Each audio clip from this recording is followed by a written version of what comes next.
কোন স্বামী যদি স্ত্রীর মুখে এক লোকমা খাবার তুলে খাওয়ায়, আল্লাহ রাস্তায় সদকা করলে যে সব হয়, স্বামীর আমল নামায় আল্লাহ সেই সব লিখে দেয়। আর তুমি বিয়ের আগে বান্ধবীর মুখে তুলে খাওয়াচ্ছ, হাই বিরিট শয়তান। খবরদার, বিয়ের আগে কোনো অবৈধ প্রেম ভালোবাসা করা যাবে। আজকে যুবকদের চরিত্র নষ্ট হয়ে গেছে খালি এই মোবাইলের কারণে। সারা রাত মোবাইল ঘাটাঘাটি করে, ইউটিউব ইন্টারনেট ঘাটাঘাটি করে, ইমো মেসেঞ্জারে বান্ধবীর সাথে সেটিং করে। হ্যালো জান, খাইছো, ঘুমাইছো, কি করো? মেয়ে রাগ করে বলে আজকে ভাত খাবো না, বলে তুমি না খেলে আমিও খাবো না। নিজের বাবা খাইছে কিনা খবর নেয় না, মা খাইছে কিনা খবর নেয় না, বান্ধবী না খেলে দুষ্ট যুবকের মুখে খাবার ওঠে না। এরকম পাগলা আছে না? না, বেশি পাগলা ভাইয়া। ও মেয়ে যখন ছেঁকা দিয়ে আর এক জায়গায় বিয়ে হয়, গান জামাত খায় আর কাছক ধাক্কা মেরে কই ভাইজান সাইতেন। এরকম পাগলা আছে না? না, এই মোবাইল যুব সমাজকে ধ্বংস করে দিছে। ঘরের দরজা লাগা দেয় একা একা মোবাইল অশ্লীল ভিডিও দেখ। দুষ্ট যুবক আছে না? নাই। ওদের সে মোবাইল আইছে, চিঠি বন্ধ হইয়াছে, দিওয়ানা বানাইছে, পোলা মাইয়ার মনের কথা ভাসে বাতাসে। থাক না বলি, সময় নষ্ট হবে আপনাদের। এত আস্তে কথা কনকে বলবো? জোরে বলেন চলবে? কারা কারা দুই হাত তোলে, লিল্লাহে তাকবীর। ওদের সে মোবাইল আইছে, চিঠি বন্ধ হইয়াছে, দিওয়ানা বানাইছে, পোলা মাইয়ার মনের কথা ভাসে বাতাসে। ও দেখো পোলা পানের মন বাদা ফেসবুকে এখন, মোবাইলে চ্যাটিং কইরা কাটায় সারাক্ষণ। এই মোবাইল পাইয়া দেখো মদনের মাইয়া, এই মোবাইল পাইয়া দেখো মদনের মাইয়া কি কাণ্ড ঘটাইছে, স্বামী সংসার রাইখা নাকি পালাইয়া গেছে।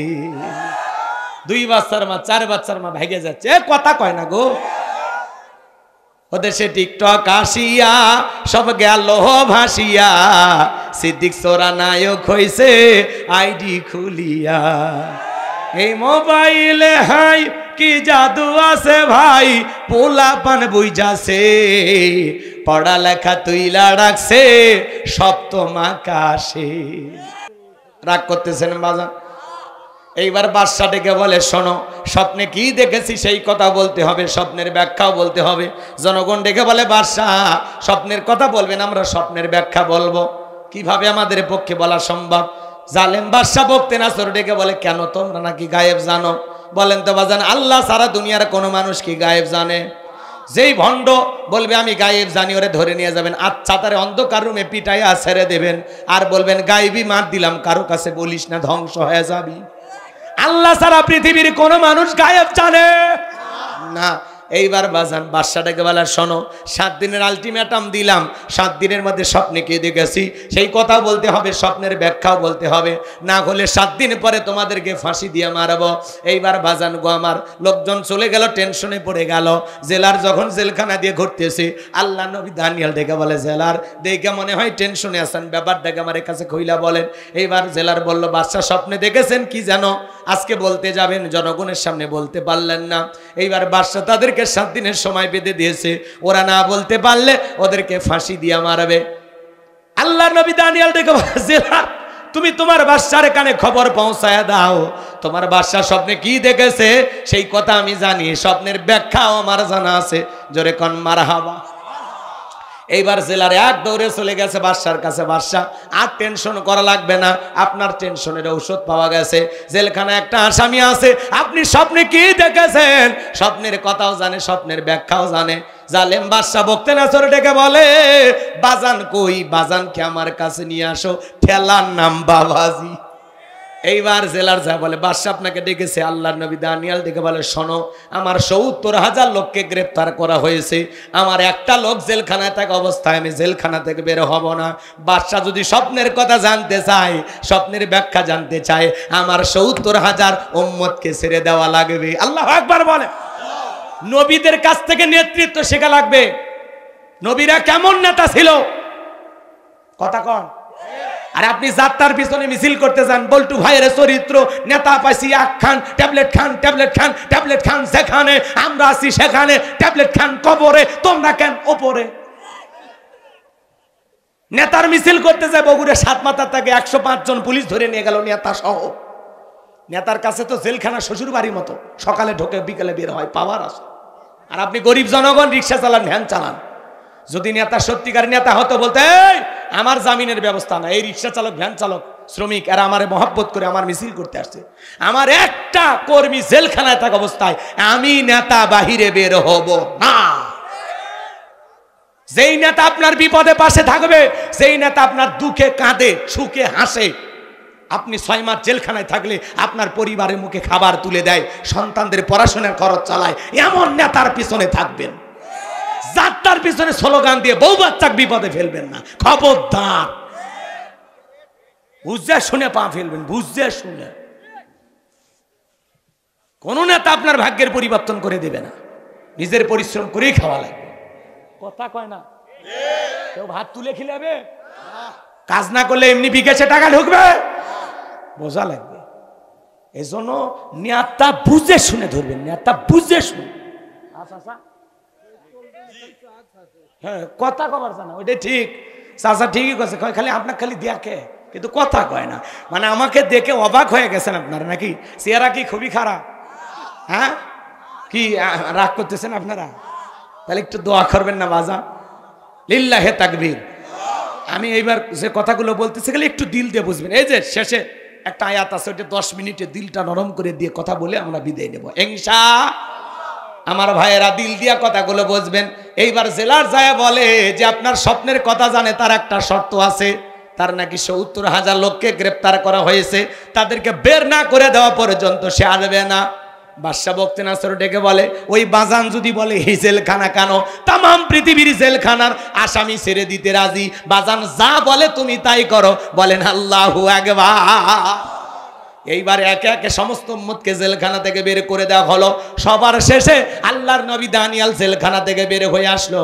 বাদশার দরবারে প্রবেশের নিয়ম হলো, যত মানুষ প্রবেশ করে মাথা নত করে প্রবেশ করে। আল্লাহর নবী কি কোনো জালেমের কাছে মাথা নত করতে পারে? এই মাথা আল্লাহ ছাড়া দুনিয়ার কারো কাছে নত করা যাবে? ইয়্যাকা না'বুদু ওয়া ইয়্যাকা নাস্তাঈন, তোমার ইবাদত করি, তোমার গোলামি করি, সাহায্য তোমার কাছে চাই। ঈমানদার কোনো মাজারে মাথা নত করবে না, পীরের পায়ে নত করবে না, নেতার পায়ে নত করবে না। ঈমানদার মাথা নত করবে আল্লাহর কুদরতি কদমে সিজদা দিয়া মসজিদে। আল্লাহ ছাড়া এই মাথা দুনিয়ার কারো কাছে নত করা যাবে না। ঠিক আছে? এই মাথা নত করে শুধু আমাদের প্রভু, আমাদের মালিক, আমাদের আল্লাহ, তাকে সিজদা দেব। কথা ক্লিয়ার? এইবার শোনেন বাজান, দেহটাকে আঁটোসাঁটো করে কৌশল করে মাথাটাকে উঁচু করে প্রবেশ করলেন।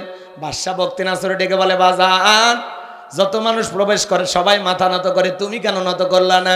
আল্লাহ নবী দানিয়াল ডেকে বলে যে আপনার স্বপ্নের কথা আমার মাথার মেমোরির মধ্যে সেভ করে দিয়েছি। তার কথা হলো, তাকে ছাড়া দুনিয়ার কারো কাছে মাথা নত করা যাবে না। আল্লাহু আকবার বল। এই কথা শোনার পরে বাদশা বলে, বাজান ঠিক করেছো। বলে, আমি যদি মাথা নত করতাম আপনার মতো স্বপ্নের কথা আমাকেও ভুলিয়ে দিত, তখন আপনি টেনশনে পড়ে যেতেন, আমাকে মেরে ফেলতেন। তখন ডেকে বলে, বাজান ঠিক করেছো, আসলেই তোমার মাথায় বুদ্ধি আছে, তুমি একটা বুদ্ধিমান ছেলে। মারহাবা কও। নবীরা বুদ্ধিমান না হইয়া পারে? নবীদেরকে এলেম আর জ্ঞান দান করেন কি? এইবার নিজে চেয়ার থেকে উঠে আল্লাহ নবী দানিয়াল সালামকে চেয়ারে বসাইয়া দিল। তাহলে জেলখানা থেকে বের করে চেয়ারে বসাইয়া সম্মান দেয় কি? সে আল্লাহ আসবে নাই? যাদের উপরে বিগত বছরে নির্যাতন জুলুম করা হয়েছে, মামলা হামলা দিয়ে জেলে ঢুকানো হয়েছে, ভবিষ্যতে তারা এমপি মন্ত্রী হবে না? এইটা খেলা। রাগ করতেছেন? এটা হলো আল্লাহর খেলা। কথা বলে ঠিক কিনা? যার একদিন জুলুম নির্যাতন, যার পরীক্ষা যত বেশি তার সম্মান মর্যাদা তত বেশি। স্বর্ণকে পুরানো হয় গহনা বানানোর জন্য। কথা কয়। অনেক যুবক দেখবেন, এক মেয়ে ওই যে কলস চেনেন না, মাটির কলস, কথা কয় না গো, ওই কলস, নতুন বউ কি সুন্দর একটা শাড়ি পরিয়া কলসটা, এটা কি বলেন আপনারা? কমর, কমরের মধ্যে নিয়ে কি সুন্দর করে নদীর ঘাটে পানি আনার জন্য যাচ্ছে। যুবকেরা দেখে বলে, ইস মানুষ না হয়ে যদি একটা কলস হইতাম, কথা কয় না কে? কলস তখন স্লোগান দেয়, আমি এমনি এই জায়গায় আসছি, আমারে কোদাল দিয়া ছুটাইয়া ছুটাইয়া দেহ ক্ষত বিক্ষত করছে।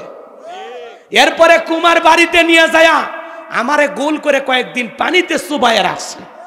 এরপরে আমারে পিটাইয়া পিটাইয়া চ্যাপ্টা করছে, রোদে শুকায় আবার ভিজাই, আবার রোদে শুকায় আবারও ভিজাই, এরপরে গোল করে সুন্দর কইরা পড়াইয়া একদিন গোপন রুমের ভিতরে নিয়ে গেছে, অন্ধকার। আমি তো কান্দাকাটি শুরু করে দিছি।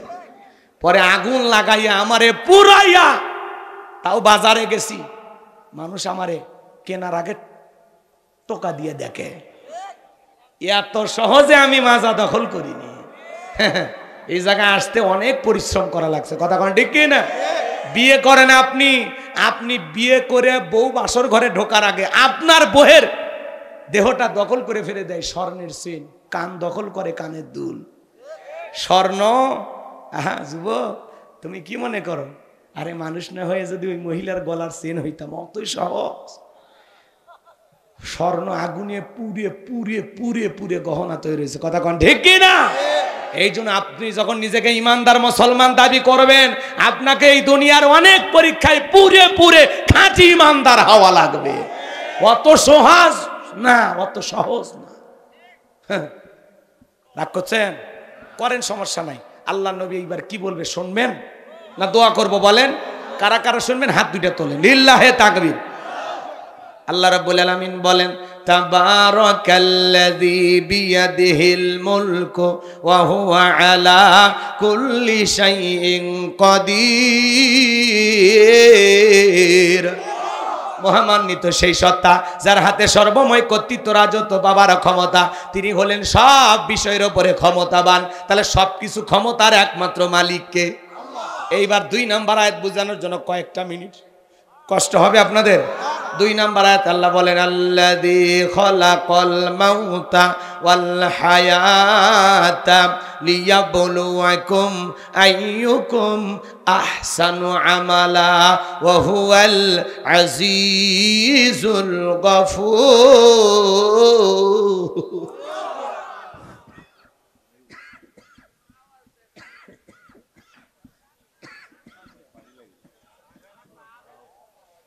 আল্লাহ রাব্বুল আলামিন বলেন, আল্লাযী খালাকাল মাউতা ওয়াল হায়াতা, যিনি সৃষ্টি করেছেন মৃত্যু আর জীবন, লিয়াবলুয়াকুম আইয়ুকুম আহসানু আমালা। আমার আল্লাহ ডেকে বলেন, আমি পরীক্ষা করে দেখব আমলের দিক দিয়ে কার আমল কত বেশি সুন্দর। যার আমল ভালো তার আখিরাত ভালো। আল্লাহু আকবার বলেন। আমল সুন্দর হওয়া লাগবে। এদিকে এদিকে যুবক গল্প করে আমার কথা শোনো বাবা। লিয়াবলুয়াকুম আইয়ুকুম আহসানু আমালা, আল্লাহ বলে আমি পরীক্ষা করে দেখব আমলের দিক দিয়ে কার আমল কত বেশি উত্তম। দুনিয়াটা পরীক্ষার জায়গা, কথা কি বোঝেন? যার আমল যত বেশি ভালো তার আখিরাত তত বেশি ভালো, যার আমল খারাপ তার আখিরাত বরবাদ।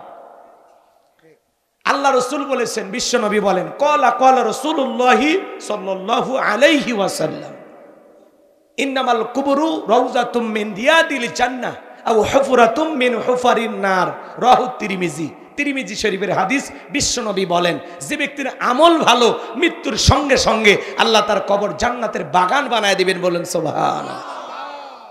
ওই যে ওই ব্যক্তির কবর কেন জান্নাতের বাগান হয়েছে শুনবেন না? হযরত আলী আর আমর মনে আছে? আর বাদশার কথা মনে আছে? 3টার মধ্যে দেখি কয়টা বলা যায়? রাগ করতেছেন? বাজান গো আমার, দিল দিয়ে কথাগুলো বোঝার চেষ্টা করবেন। আল্লাহ রাসূল বলেছেন, আও হুফরাতুম মিন হুফারিন নার, যার আমল খারাপ মৃত্যুর সঙ্গে সঙ্গে তার কবরটা হবে জাহান্নামের আগুনের গর্ত। আমার নবী যে এক জায়গায় বসা, জিবরাইল এসে বলে, নবী এই মুহূর্তে একটা আওয়াজ হইল, আপনি কি শুনতে পাইছেন? আমার নবী বলে, হ্যাঁ আমি শুনতে পেয়েছি। জিবরাইল বলেন, নবী গো, আজ থেকে 70 বছর আগে আল্লাহ পাক জাহান্নামের গর্তের মুখে একটা পাথর ছেড়ে দিয়েছিল।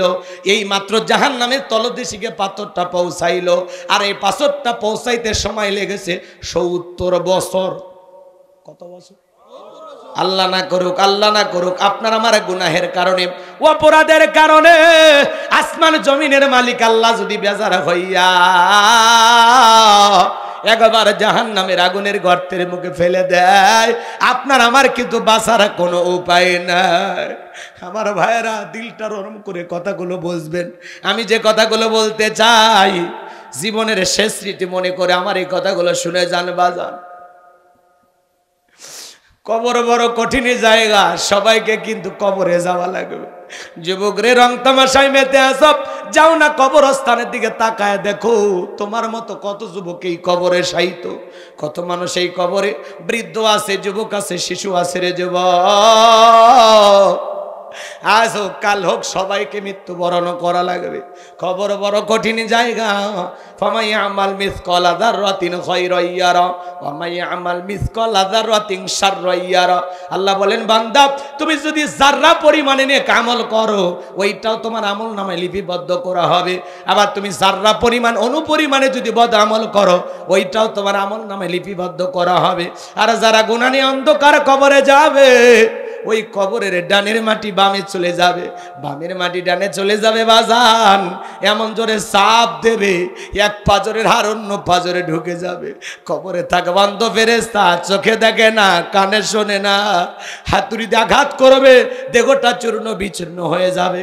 কবরে থাকা বিষাক্ত সাপ একবার যদি সবল মারে, ওই দংশনে 70 হাত মাটির নিচে চলে যাবে, দেহটা বিষের যন্ত্রণায় চলে যাবে। এর সার্টিফিকেট প্রাপ্ত সাহাবী হযরত ওসমান। সাহাবা ইকরাম জিজ্ঞাসা করে, ভাই ওসমান, আপনি কেন এত কান্না করেন? হযরত ওসমান ডেকে বলেন, এই কবর হলো প্রত্যেকটা মানুষের প্রথম মঞ্জিল, প্রথম ঘাঁটি, প্রথম স্টেশন। এই কবরে 3টা প্রশ্ন করা হবে। যে উত্তর দিতে পারবে তার টেনশন নাই, যে উত্তর দিতে পারবে না তার বাঁচার কোনো উপায় নাই। কবরের প্রথম রাতটা কিভাবে কাটবে রে যুবক? 31 নাইট পালন করে নিয়ে তুমি ব্যস্ত, কবরের প্রথম রাতটা কিভাবে কাটবে রে যুবক? একটু চিন্তা করার দরকার আছে না নাই? একা একা কবরে কেমনে থাকবে রে যুবক? যেই কবরে নাই সাথী, নাই বাতি, নাই জানালা, নাই দরজা, নাই কোনো আলোর ব্যবস্থা রে যুবক। একা একা অন্ধকার কবরে কেমনে থাকবে রে যুবক? দুনিয়ার খেলতামাশায় পাগল পারা হয়ে গেছো, তুমি কি ভুলে গেছো যুবক? আল্লাহ রাব্বুল আলামিন বলেন, আল্লাযী খলাকাল মাউতা ওয়াল হায়াতা, যিনি সৃষ্টি করেছেন মৃত্যু আর জীবন। আল্লাহ সর্বপ্রথম আয়াতের শুরুতে মৃত্যুর কথা কেন বললেন বাজান? দুনিয়াতে আসার একটা সিরিয়াল আছে, যাওয়ার কিন্তু কোনো সিরিয়াল নাই। দাদা আসছে দাদার পরে, বাবা আসছে বাবার পরে আমি আসলাম, আমার পরে আমার সন্তানেরা আসলো। কিন্তু যাওয়ার বেলায় দাদার আগে নাতি চলে যায়, বাবার আগে সন্তান চলে যায়, বাবার কাঁধে সন্তানের লাশ। এটা দুনিয়ার সব চাইতে ভারী বোঝা। আজও মুগ্ধর বাবার চোখের পানি বন্ধ হয় নাই, শহীদ আবু সাইদের বাবার চোখের পানি বন্ধ হয় নাই, ইয়ামিনের বাবার চোখের পানি বন্ধ হয় নাই। যারা সন্তান হারিয়েছে তারাই জানে যন্ত্রণা কারে বলে। কথা বলেন ঠিক কি না?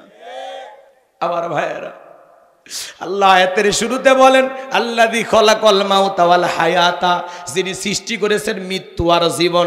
সর্বপ্রথম আল্লাহ মৃত্যুর কথা বলেছেন। যুবকরে, একটা সন্তান দুনিয়াতে আসবে 9 মাস 10 মাস আগে খবর পাওয়া যায়, কিন্তু একটা মানুষ বিদায় নেবে 9 সেকেন্ড আগেও জানা যায় না কার কখন মৃত্যু হবে। আল্লাহ বলেন, কুল্লু নাফসিন যায়িকাতুল মাউত, প্রত্যেক প্রাণীকেই মৃত্যুর স্বাদ গ্রহণ করা লাগবে। হে যুবক, বেঁচে আছি এটাই অস্বাভাবিক, মৃত্যু হবে এটাই স্বাভাবিক। সকল ধর্মের মানুষ বিশ্বাস করে জন্ম হয়েছে, মৃত্যু একদিন হবে। মৃত্যু হলো চিরন্তন সত্য কথা। এই মৃত্যুর স্বাদ হলো 2 প্রকারের। মিষ্টি খাইলে যেমন মিঠা লাগে, নিম পাতা খাইলে তিতা লাগে। যারা ইমানদার নেক আমল করবে, আল্লাহর প্রিয় মুমিন মুত্তাকি বান্দা হবে, তারা দুনিয়ার জমিন থেকে বিদায় নিয়ে যাবে। এ বাজার, মায়ের কোলে শিশুটা যেমন দুধ পান করতে করতে ঘুমের মধ্যে চলে যায়, যারা ইমানদার তারা তেমনি ভাবে বিদায় নেবে, টেরও পাবে না। বলুন সুবহানাল্লাহ। কিন্তু যারা নাফরমান, আল্লাহর অবাধ্য গোলাম, যারা বলে খাও দাও ফুর্তি করো, দুনিয়াটা মস্ত বড়, দুনিয়ার রং তামাশায় মেতে থাকে, শয়তান যাদেরকে মিসগাইড করেছে, ভুল পথে পরিচালিত করেছে, যারা দুনিয়ায় পাগল পারা হয়ে গেছে, গুনাহের সাগরে হাবুডুবু খাইতেছে, ওই মানুষগুলো মৃত্যুর সময় দেখবেন চোখগুলো বড় বড় করে দেয়, পেশাব পায়খানা করে দেয়, বাজান গো গালি দিতে দিতে মারা যায়। কত মানুষ মৃত্যুর 6 মাস আগে জবানটা বন্ধ হয়ে যায়, সন্তানেরা শরবত বানায়া মুখের ভিতরে তুলে দেয়, খাওয়ার শক্তি থাকে না, গলসি বেবে পড়ে যা। যুবক রে, আজ হোক কাল হোক আমাদের সবাইকে দুনিয়ার সফর শেষ করা লাগবে, সবাইকে মৃত্যুর স্বাদ গ্রহণ করা লাগবে। মৃত্যু বড় কঠিন। আল্লাহর নবী ইদ্রিস আলাইহিস সালামকে জিজ্ঞাসা করা হয়েছিল, মৃত্যুর যন্ত্রণা আপনার কাছে কেমন মনে হয়? আল্লাহর নবী ইদ্রিস ডেকে বলেন, জ্যান্ত ছাগলের গা থেকে চামড়া খসাইলে ছাগলের যেমন কষ্ট হয়, মৃত্যুর যন্ত্রণা তার চাইতে আমার কাছে বেশি কষ্টকর মনে হয়। আপনার আমার প্রিয় নবী ইন্তিকালের সময়, নবীজি আমার অসুস্থ, দুনিয়া থেকে বিদায় নিয়ে চলে যাবেন। জিবরাইল এসে বলে, নবী আল্লাহ তাআলা আপনার শরীরের অবস্থার কথা জানতে চেয়েছেন। আমার নবী বলে, ও জিবরাইল, আগের চাইতে অনেকটা ভালো আছি। আমার ভাইয়েরা, এদিকে ফাতেমার চোখের পানি বন্ধ হয় না, অঝরে চোখের পানি ছেড়ে দিয়ে হযরতে ফাতেমা কান্না করে। আমার নবী ডেকে বলে, মা ফাতেমা, তোর চোখের পানি আমি সহ্য করতে পারি না মা, তোর কানটা আমার মুখের কাছে লাগায় দে রে মা।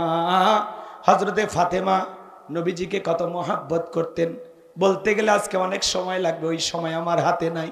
হযরতে ফাতেমা বিশ্ব নবীর মুখের কাছে কান লাগায় দিলেন, নবীজি ফিস ফিস করে কি যেন বললেন, হযরতে ফাতেমার কান্না বন্ধ হয়ে গেল। আম্মা জান আয়েশা জিজ্ঞাসা করেন, ও আমার মেয়ে ফাতেমা, তোমার আব্বা জানে কি এমন বলেছে মা, যার কারণে কান্নাটা বন্ধ হয়ে গেল? হযরতে ফাতেমা ডেকে বলেন, মা, আমার আব্বা জান আমাকে বলেছেন বাবার ইন্তিকালের পরে সর্বপ্রথম বাবার সাথে আমার সাক্ষাৎ হবে, বোঝার বাকি নাই গো মা, বাবার ইন্তিকালের পরে বেশি দিন দুনিয়াতে আমাকে থাকা লাগবে না। নবীজির ইন্তিকালের পরে মাত্র 6 মাসের মতো ফাতেমা দুনিয়ার জমিনে জীবিত ছিল। আমার ভাইয়েরা, আসমান থেকে জিবরাইল আসলেন, ডেকে বলেন, নবী গো, আপনার ঘরে প্রবেশের অনুমতি চাই, তবে আসমান থেকে আজকে আমি একা আসি নাই, আমার সাথে আর একজন ফেরেশতা এসেছেন, যার নাম হলো মালাকুল মউত। দুনিয়ার কারো বাড়িতে ঢোকার অনুমতি নাই না গো নবী, কিন্তু আপনার অনুমতির অপেক্ষা আমরা দাঁড়িয়ে আছি।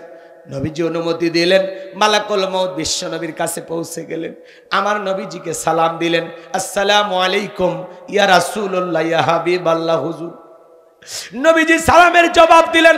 মালাকুল মউত ডেকে বলেন, নবী, আপনি যদি অনুমতি দেন তাহলে আপনার জানটা আমি কবজ করব, আপনি যদি অনুমতি না দেন গো নবী, আমার আল্লাহ বলেছেন আমার বন্ধু অনুমতি না দিলে রে মালাকুল মউত 1 সেকেন্ড দেরি করবি না, যতদিন মনে চায় আমার বন্ধু ততদিন দুনিয়াতে থাকবে।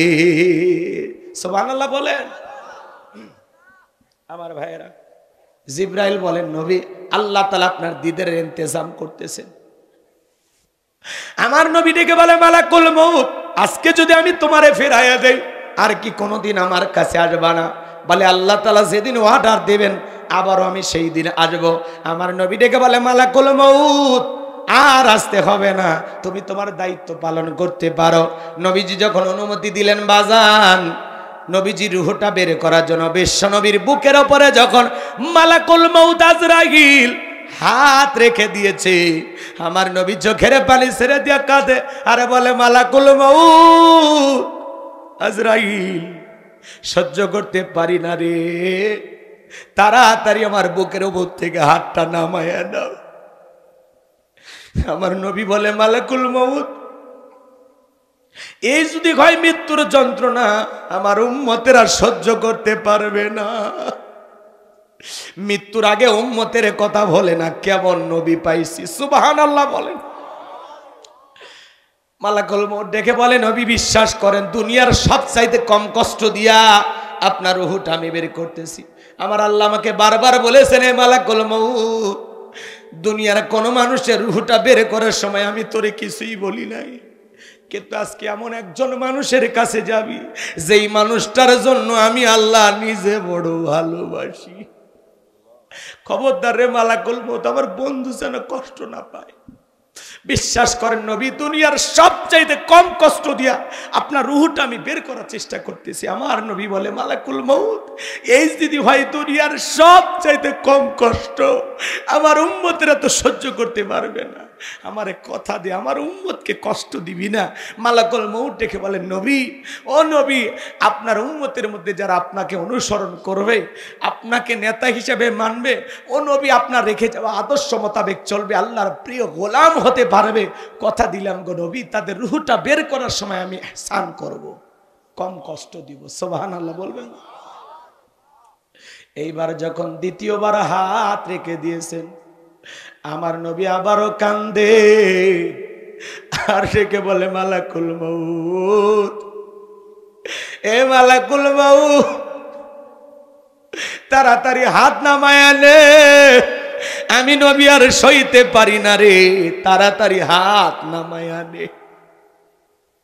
আমার নবী দেখে বলেন, মালাকুল মউত, আমার বুকের উপরে যখন তুমি হাতটা রেখে দাও, আমার কাছে মনে হয় পাহাড় আমার বুকের উপরে চেপে ধরা হয়েছে। বিশ্ব নবীর কাছে যদি মৃত্যুর যন্ত্রণা এমন মনে হয়, ও বগুড়ার মুসলমানেরা, তৃতীয়বার যখন হাত রেখে দিয়েছেন, নবীজির রূহটা যখন বের হয়ে যাবে, নবীজির ইন্তেকালের সময়, নবীজির ইন্তেকালের সময় নবীজির রূহটা বের হয়ে যাবে, নবীজি কয়েকটি কথা বললেন, এর মধ্যে একটি কথা, আসসালাত আসসালাত, ও আমার উম্মতেরা, নামাজ নামাজ নামাজ। নবীজির রূহটা বের হয়ে যাচ্ছে, এমন মুহূর্তেও আপনার আমার নবী আপনাকে আমাকে বলে গেলেন, ও আমার উম্মতেরা, নামাজ নামাজ নামাজ, আসসালাত আসসালাত আসসালাত। নবীজি জীবনের শেষ যেই কথাটা বলে গেছেন, এখানে যত নবীর উম্মত আছেন পায়ে হাত দিয়ে অনুরোধ করি, নবীর জীবনের শেষ কথা সালাত, 5 ওয়াক্ত সালাত কারা কারা আদায় করবেন, 2 হাত তুলে মালিককে দেখান।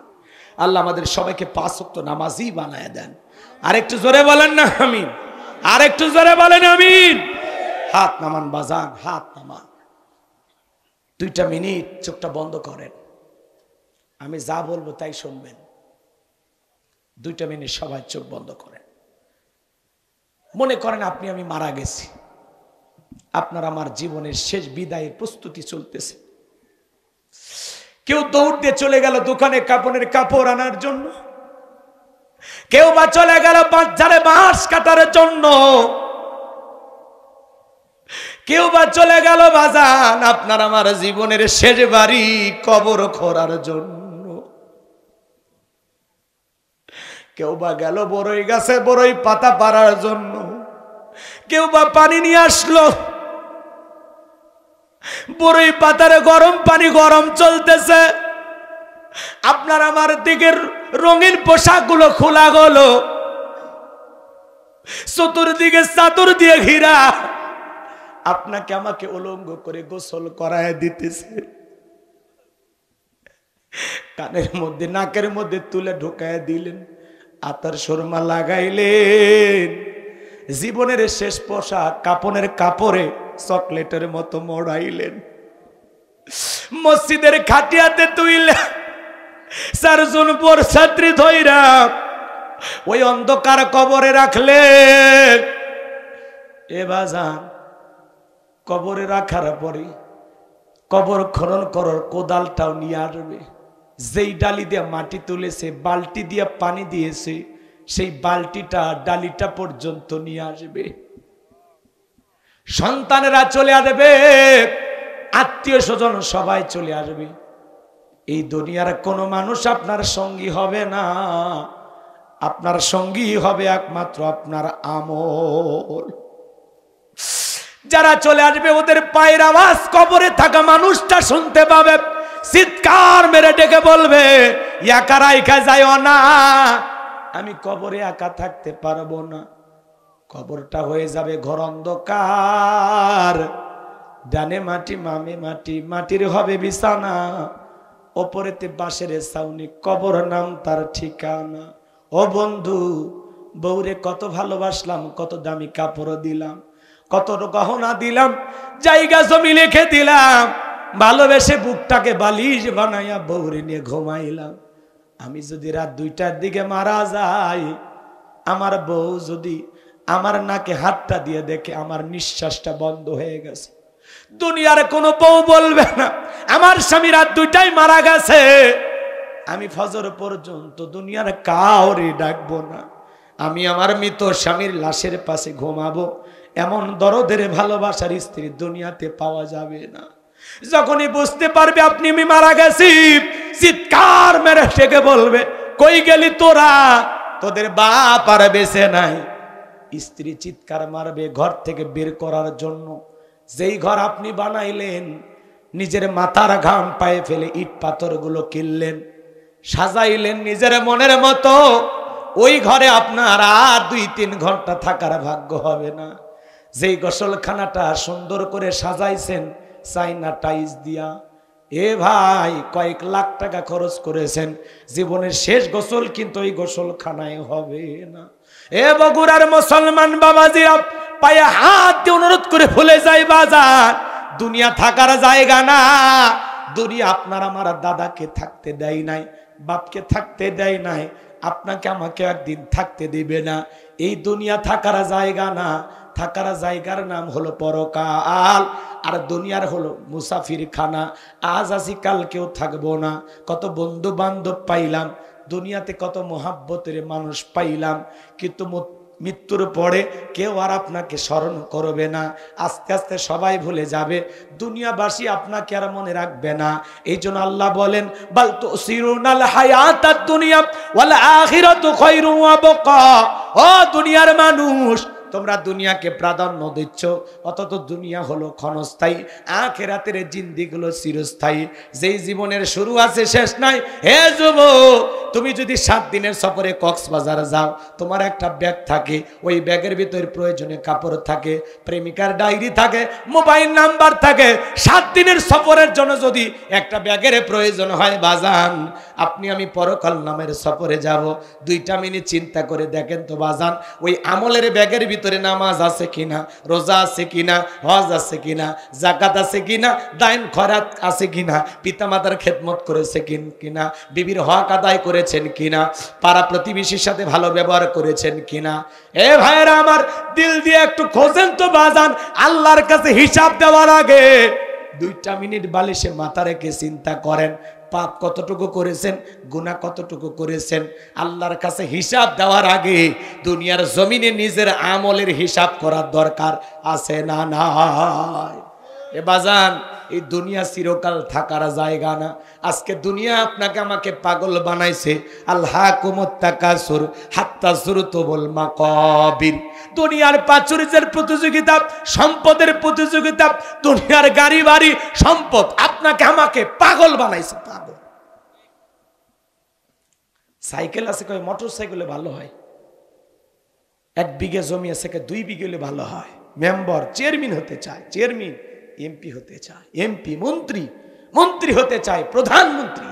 এই যে আমাদের চাহিদা, লোভ লালসা, গাড়ি বাড়ি সম্পদ। বগুড়া শহরে বাড়ি আছে, কয় না ঢাকায় হলে আরো ভালো হয়। এই যে আমাদের লোভ, নারী বাড়ি সম্পদের এই যে লোভ, এই যে প্রাচুর্যের প্রতিযোগিতা, সম্পদের পাগল পারা হয়ে সম্পদের ভিতরে দুনিয়ার মোহে পড়ে আপনি আমি ছুটতেছি। আল্লাহ বলেন এই যে মানুষের লোভ লালসা থামবে কখন? হাত্তা যুরতুমুল মাকাবির। যেদিন বনি আদমকে কবরে রাখা হবে, আর এই কবরের মাটি যেদিন আপনার আমার মুখের ভিতরে প্রবেশ করবে, সেদিন দুনিয়ার লোভ লালসা স্বাদ মিটে যাবে। কবরে না ঢোকা পর্যন্ত বনি আদমের লোভ লালসা মিটবে। আমার ভাইরা, সেই কবরে যাওয়ার আগে নেক আমল করার দরকার আছে না নাই? আল্লাহ কি বলেন? আল্লাযী খলাকাল মাউতা ওয়াল হায়াতা লিয়াবলুয়াকুম আইয়ুকুম আহসানু আমালা। আমি আল্লাহ সৃষ্টি করেছি মৃত্যু আর জীবন। আমি পরীক্ষা করে দেখব আমলের দিক দিয়া কার আমল কত বেশি সুন্দর। এই 30, 40, 50 বছরের হায়াতের জিন্দেগি আমরা যদি নেক আমল দিয়ে সাজাইতে পারি, মালিকের গোলামি করে সাজাইতে পারি, চিরস্থায়ী ঠিকানা পরকালে জান্নাতের পরম সুখ আল্লাহ তাআলা আপনাকে আমাকে দান করবেন। কথা বলেন ঠিক কিনা? সেই জান্নাতে যাওয়ার জন্যে আমার ভাইরা কারা কারা নেক আমল করবে, দুইটা হাত তুলে দেখান। আল্লাহ, আল্লাহ তোমার গোলামদের তুমি নেক আমল করা তৌফিক দান করো। জোরে বলেন আমিন। আর একটু জোরে বলেন আমিন। ভাইরা আমার, রাত অনেক হয়েছে, আসলে কথা কিছু বলতে চাইছিলাম, কিন্তু আসলে ওই যে বললাম না, আগেই বলছি পরিবেশ দিবেন তাহলে আমি কথা বলবো। কর্তৃপক্ষের ভাইরা অনেক কষ্ট করেছেন এই মাহফিল বাস্তবায়ন করতে গিয়ে, তাদের অনেক মাথার ঘাম শ্রম ঝরাইতে হয়েছে। দিল থেকে দোয়া করি আল্লাহ পাক যেন তাদের এই পরিশ্রম কবুল করেন, এর বিনিময়ে দুনিয়া আখিরাতের উত্তম জাযা দান করেন। জোরে বলুন আমিন। এই কবরস্থান কমিটিকে আল্লাহ যেন কবুল করেন। ওয়া আখিরি দাওয়ানা আনিল হামদুলিল্লাহি রাব্বিল আলামিন। সকলেই দরুদ ইব্রাহিম পড়েন। ভাই বসেন বসেন বসেন। আল্লাহুম্মা সাল্লি আলা মুহাম্মাদ ওয়া আলা আলি মুহাম্মাদ কামা সাল্লাইতা আলা ইব্রাহিম ওয়া আলা আলি ইব্রাহিম ইন্নাকা হামিদুম মাজিদ। আল্লাহুম্মা বারিক আলা মুহাম্মাদ ওয়া আলা আলি মুহাম্মাদ কামা বারাকতা আলা ইব্রাহিম ওয়া আলা আলি ইব্রাহিম ইন্নাকা হামিদুম মাজিদ। অনেকগুলো কথা বলতে চাইছিলাম, শুধু ওই লোকের আমলের কথাটা বলি। শোনেন, ওই পুলিশ তার বাড়িতে গেলেন, যায় তার মেয়েটাকে জিজ্ঞাসা করে এ কি হয়েছে, টাকা দিবি আরো দিবি না?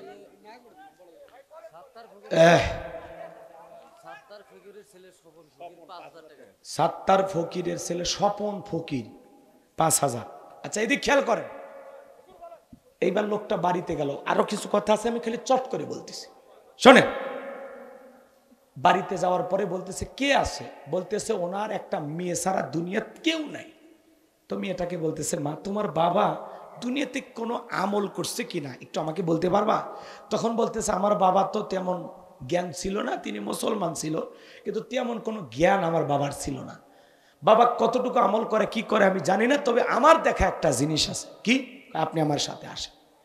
ওই যে দেখেন তক্তা, তক্তার উপরে তোলা একটা কাপড়ে মোড়ানো কি যেন, এবার কাপড়ে মোড়ানো কি আছে বলেন? কোরআন, আল্লাহর কোরআনটা। বলতেছে আমার বাবা এইটা নিত। তখন ওই পুলিশ অফিসার কোরআনটা খুললেন, যা দেখে প্রত্যেকটা পাতায় পাতায় চোখের পানি পড়ে, মানে ভিজে গেলে যেটা দেখা যায়, কথা কি বুঝতে পারতেছেন? প্রত্যেকটা পাতায় পাতায় চোখের পানি। তখন বলতেছে মা, পুরোটা কোরআনের ভিতরে চোখের পানি দেখা যায়, কারণটা কি? তখন বলতেছে আমার বাবা এই কোরআনটা পারতো, আর গালে মুখে চুমা খাইতো, আরে সুন্দর করে আদর করতো, কোরআনকে চুমা খাইতো, বুকে লাগাইতো, আর এই প্রত্যেকটা পৃষ্ঠাই নিয়ে এই কালো অক্ষরগুলো বলতো, আর বলতো আরে এত সুন্দর আল্লাহর কোরআনের লেখা, এত সুন্দর আল্লাহর কিতাব, কিন্তু আমি এতটাই মূর্খ, এতটাই কপাল পোড়া, আল্লাহর কিতাবটা আমি পড়তে পারি না। আল্লাহ, এই দুনিয়ায় আমার চাইতে বড় কপাল পোড়া আর কেউ নাই। আল্লাহর কিতাবটা যদি আমি পড়তে পারতাম, নিজেকে অনেক ভাগ্যবান মনে করতাম। এই কথাগুলো বলতো, আর অজরে চোখের পানি ছেড়ে দিয়ে কান্না করতো, শুধুমাত্র এই কোরআনের প্রতি এই ভালোবাসা, এই অগাধ প্রেম মহব্বত থাকার কারণে আসমানের মালিক আল্লাহ তার কবর জান্নাতের বাগান বানাইছে। তাহলে সম্পর্ক কোরআনের সাথে রাখার দরকার আছে না নাই? খালি সিকের ভিতরে কোরআন টাইমে রেখেন না, একটু কোরআন পড়বেন, কোরআনের সাথে সম্পর্ক করবেন, এই কোরআন দিয়ে জীবন সাজাবেন, পরিবার রাষ্ট্র সাজাবেন। কোরআনের সাথে যদি সম্পর্ক থাকে, এই কোরআনের হেদায়েতের আলো দিয়া কবর আলোকিত হবে, মিজান ফুলসিরাত আলোকিত হবে, পরকাল আলোকিত হবে। কথা বলেন ঠিক কিনা? আল্লাহ আমাদের বোঝার তৌফিক দান করুন। আর কোনো কথা নাই ভাই, বাকি দুইটা কথা বললে আরো 1 ঘন্টা ওয়াজ করা লাগবে। বেঁচে থাকলে আবারও কোথাও না কোথাও দেখা হবে ইনশাআল্লাহ। আল্লাহুম্মা আমিন। রব্বানা যালামনা আনফুসানা ওয়া ইল্লাম তাগফির লানা ওয়া তারহামনা লানাকুনান্না মিনাল খাসিরিন।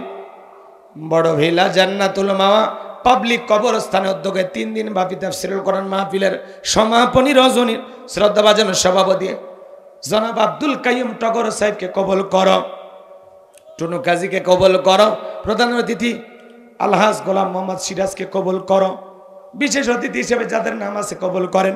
আলোচনা করেছেন মানর রুহুল আমিন যুক্তিবাদী, তোমার গোলামের কণ্ঠ তুমি দিনের জন্য কবুল করো। আমরা যারা হাত তুলে ধরেছি, অনেকের মা নাই, বাবা নাই, এতিম মা নাই, কবরে চলে গেছে। জনম দুঃখিনী মা বাবার কবরে আর সবটুকু পৌঁছায়া দাও। মা বাবার কবর জান্নাতের বাগান বানায়া দাও। রব্বির হামহুমা কামা রব্বায়ানি সগীরা ওয়া কুর রব্বির হামহুমা কামা রব্বায়ানি সগীরা। আমাদের আত্মীয় স্বজন পাড়া প্রতিবেশী যারা কবরে চলে গেছে মাফ করে দাও, কবরগুলো জান্নাতের বাগান বানায় দাও। হে রব্বুল আলামিন, আমাদের পিতা মাতা যাদের বেঁচে আছে পিতা মাতার খেদমত করে তাদের মুখে হাসি ফোটাইয়া জান্নাত অর্জন করা তৌফিক দিয়া দাও। হে রব্বুল আলামিন, কত মানুষ এই পাশে কবরস্থানে শায়িত, কত মানুষকে শায়িত করা হয়েছে আমি জানি না রে আল্লাহ। এই বড় ভিলা রাস্তার পারে বাঁশের ঝাড়ে পুকুর পারে যত কবরস্থান আছে আল্লাহ, সমস্ত কবরবাসীর কবরে আযাবগুলো মাফ করে দাও। পাশে কবরস্থান আল্লাহ, সমস্ত কবরবাসীর কবরে আযাবগুলো মাফ করে দাও। কবরগুলো জান্নাতের বাগান বানায়া দাও আল্লাহ। আমরা যারা হাত তুলেছি আমাদের জানা অজানা ছোট বড় গোপন প্রকাশের গুনাহগুলো মাফ করে দাও। ও মালিক, মালিক তুমি যদি বাপ না করো আমরা কার কাছে যাব? ফকির একটা দরজায় ভিক্ষা না পাইলে আর একটা দরজায় যায়। তুমি যদি ফিরায়া দাও আমাদের যাওয়ার আর কোনো জায়গা নাই। আল্লাহ আমাদের সকলের তামাম জিন্দেগির গুনাহগুলো মাফ করে দাও রব্বুল আলামিন। আল্লাহ তাআলা ওই কঠিন কবরের আযাব থেকে আমাদেরকে মুক্তি দাও, ওই ভয়ঙ্কর জাহান্নামের আগুন থেকে আমাদের মুক্তি দাও। রব্বানা আসরিফ আন্না আযাবা জাহান্নাম ইন্না আযাবাহা কানা গরামা রব্বানা আতিনা ফিদ দুনিয়া হাসানাতাও ওয়া ফিল আখিরাতি হাসানাতাও ওয়া কিনা আযাবান নার। আল্লাহ আল্লাহ, আমাদের সবাইকে ওই কঠিন ভয়ঙ্কর জাহান্নামের আগুন থেকে মুক্তি দাও আল্লাহ। বড় ভয় লাগে মালিক, একা একা কবরে কেমনে থাকবো? একটা অন্ধকার ঘরে থাকার ক্ষমতা আমাদের নাই। কত মানুষ আছে অন্ধকার রুমে ঘুমাইতে পারে না, লাইট জ্বেলে ঘুমায়। কত মানুষ অন্ধকারে পথ চলতে ভয় পায়। এই দুনিয়ার অন্ধকার দেখে আমরা ভয় পাই, কবরের অন্ধকারে আমাদের কি হবে আমরা জানি না। আল্লাহ আল্লাহ আল্লাহ, ওই কবরে যাওয়ার আগে আমাদেরকে পরিপূর্ণ ইমানদার মুসলমান হওয়ার তৌফিক দিও। তুমি করেছো কোরআনে ঘোষণা, মুসলমান না হয়ে তোমরা মৃত্যুবরণ করিও না। আল্লাহ সেই প্রকৃত মুসলমান হওয়া তৌফিক দাও। সবাইকে 5 ওয়াক্ত নামাজি বানায় দাও, নেক আমল করা তৌফিক দাও। আমার মা বোনেরা অনেক কষ্ট করে আলোচনা শুনেছে, তাদের জন্য আমি তেমন কিছুই বলতে পারি না। আল্লাহ আমার মা বোনদেরকে পর্দা করা তৌফিক দাও, নামাজি বানায় দাও, রোজাদার বান্দি হিসেবে কবুল করো, স্বামীর খেদমত করা তৌফিক দাও, তাদের দাম্পত্য জীবনকে হযরত আলী আর ফাতেমার মতো কবুল করো। আল্লাহ আমার বগুড়ার মা বোনেরা অত্যন্ত বিনয়ী, আল্লাহ আমার সমস্ত মা বোনদেরকে পর্দা করার তৌফিক দাও। আল্লাহ মা বোনদেরকে হেদায়েতের নূর দান করো। আল্লাহ যত মানুষ আমার সাথে হাত তুলেছে কোরআন সুন্নাহর হেদায়েতের নূর দিয়ে অন্তরগুলো আলোকিত করে দাও। আল্লাহুম্মা ইহদিনাস সিরাতাল মুস্তাকিম, আল্লাহুম্মা ইহদিনাস সিরাতাল মুস্তাকিম। আল্লাহ আজকের আয়োজনকে কবুল কর। কর্তৃপক্ষের ভাইরা অনেক কষ্ট করে লাইটিং মাইটিং পোস্টার ব্যানার ডেকোরেটরের ভাইরা সহ যারা যেভাবে পরিশ্রম করে মাহফিলকে বাস্তবায়ন করেছেন, স্বেচ্ছাসেবকের দায়িত্ব পালন করেছেন, আল্লাহ সবাইকে দুনিয়া আখিরাতের উত্তম জাযা দান করো। আল্লাহ সকলের ঈমান খালিদ বিন ওলীদের মতো বানায় দাও, আমিরে হামজার মতো বানায় দাও। আগামী বছর আরো বড় পরিসরে এই মাহফিলকে তুমি কবুল করো। আল্লাহ এই মাহফিলে নগদে বাকিতে যত মানুষ টাকা পয়সা দান করেছে আল্লাহ সকলের দানগুলো কবুল আর মঞ্জুর করে না। এ দানের বিনিময়ে কঠিন কিয়ামতের ময়দানে তোমার আরশের নিচে ছায়া দান করিও। আল্লাহ যারা পিতামাতার জন্য দোয়া চেয়ে দান করেছেন আল্লাহ, আল্লাহ জীবনের শেষ ঠিকানা কবর, সবাইকে যেতে হবে। আল্লাহ তাআলা এই কবরস্থানের কমিটির যে ভাইয়েরা উদ্যোগ নিয়েছেন, একটা পাবলিক কবরস্থান চমৎকার একটি নাম দিয়েছেন। আল্লাহ তাআলা এখানে জায়গা জমি টাকা পয়সা যে যেভাবে সহযোগিতা করেছেন এই কবরস্থান বানানোর জন্য আল্লাহ সকলের সহযোগিতা কবুল করো। অনেকে দান করতে আজকে তারা কবরে চলে গেছে, দোয়া করি মালিক তাদের কবরগুলো জান্নাতের বাগান বানায় দাও। অনেক প্রবাসী ভাইরা টাকা পয়সা দান করে, আল্লাহ তাদের প্রবাসী জীবনকে আপনি কবুল করে নেন। হ্যাঁ আল্লাহ তাআলা যে বাড়িতে খানা খাইলাম বসলাম ওই বাড়ির উপর খাস রহমত বরকত নাজিল করেন। আমার যে ভাইরা দিন রাত পরিশ্রম করে আল্লাহ তাআলা বারবার মোবাইলে যোগাযোগ করে আমাকে দাওয়াত দিয়েছেন, আল্লাহ তাদেরকে আপনি কবুল করেন। আল্লাহ যারা কোরআনের মাহফিলের বিরোধিতা করে তাদেরকে আপনি হেদায়েত দান করেন। আল্লাহ এই জান্নাতি বাগান, আহারে এর কারণে কত মানুষ পরিবর্তন হয়ে যায়, ভালো কাজের আঞ্জামে তারা বাধাগ্রস্ত করে। হায় আল্লাহ তাআলা এর আগে কোরআনের মাহফিল বিভিন্নভাবে বন্ধ হয়ে যেত, যারা ষড়যন্ত্রকারী আজকে তারা বিপদগ্রস্ত। আল্লাহ তাআলা কোরআনের মাহফিলে যারা ষড়যন্ত্র করে আল্লাহ তাদেরকে আপনি হেদায়েত দান করেন, আল্লাহ তাদেরকে হেদায়েত দান করেন, তাদের দিনের সঠিক বুঝ দান করেন। আল্লাহ তাআলা দোয়া করি মালিক জীবনে একটাবার আমাদের সবাইকে সোনার মক্কা মদিনায় কবুল করে নিও, রসুলের রওজা পাকে দাঁড়িয়ে সালাম দেওয়ার সুযোগ করে দিও। আল্লাহ তামাম পৃথিবীর মুসলিম উম্মাকে হেফাজত করো, ফিলিস্তিনি মুসলমানদেরকে আল্লাহ বিজয় দাও। আল্লাহ আল্লাহ ফিলিস্তিনি মুসলমানদেরকে বিজয় দাও। আল্লাহ সমস্ত ইহুদি জালেমদেরকে পরাজিত করে ফিলিস্তিনের মুসলমানদেরকে তুমি বিজয় দাও। আল্লাহ কাশ্মীরের মুসলমানদেরকে বিজয় দাও, চীনের উইঘুরের মুসলমানদেরকে হেফাজত করো। আল্লাহ বাংলাদেশের মসজিদ মাদ্রাসা কবুল করো, হক্কানি ওলামা ইকরামদেরকে কবুল করো।